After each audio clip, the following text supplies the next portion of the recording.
আসসালামু আলাইকুম। Welcome back to my channel Nupur's cooking.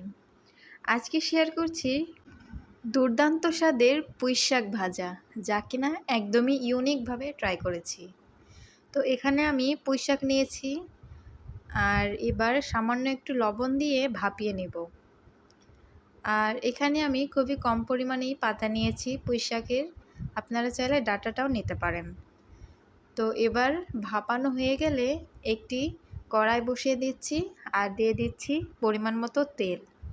এখানে যেহেতু আমার শাকটা পরিমাণে অল্প, তাই সবগুলো ইনগ্রিডিয়েন্টস আমি খুবই সামান্য পরিমাণে নিয়েছি। তো এবার দিয়ে দিচ্ছি 1 চিমটি গোটা জিরে, তারপরে দিয়ে দিচ্ছি 2 টেবিল চামচ মতো পেঁয়াজ কুচি আর কয়েক টুকরো রসুন হামানদিস্তায় ছেঁচে দিয়ে দিচ্ছি, যাতে এর একটা দারুণ ফ্লেভার আসে।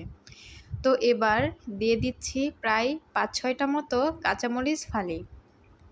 এবার কিছুক্ষণ পেঁয়াজ আর মরিচটা তেলের সাথে ভেজে নেব। কিছুক্ষণ ভেজে নেওয়ার পরে এবার এতে দিয়ে দিচ্ছি 1/2 টেবিল চামচ লবণ, 1/2 টেবিল চামচ করে হলুদ আর মরিচের গুঁড়া। যেহেতু ভাপানোর সময় লবণটা দেওয়া হয়েছে, তাই সেদিকটা লক্ষ্য করেই লবণটা দিবেন। এবার আমি দিয়ে দিচ্ছি 1 চা চামচ মতো আদা রসুন বাটা। এবার কিছুক্ষণ আবারও মিশিয়ে নিব। আর এবার দিয়ে দিচ্ছি 1 টুকরো ভাজা মাছ। মাছটা আমি আগেই ভেজে নিয়েছিলাম। এখানে আমি 1 পিস পাঙ্গাস মাছ নিয়েছি, আর অবশ্যই ভালো মতো ধুয়ে নিয়েছি, যাতে এর মধ্যে কোনো রকম গন্ধ না থাকে। এখানে চাইলে যে কোনো মাছের টুকরো নিতে পারেন। তো এবার মাছটা আমি একটু নাড়াচাড়া করে ভেঙে নিচ্ছি। চামচের সাহায্যে ভেঙে নেওয়ার পরে এবার ভাপিয়ে রাখা পুঁইশাকের পাতাগুলো দিয়ে দিচ্ছি। এবার সব কিছুর সাথে খুব ভালো মতো প্রায় 5 মিনিটের মতো নাড়াচাড়া করে ভেজে নিচ্ছি, যাতে এই মশলাগুলোর সাথে শাকটা খুব ভালো মতো মিশে যায়।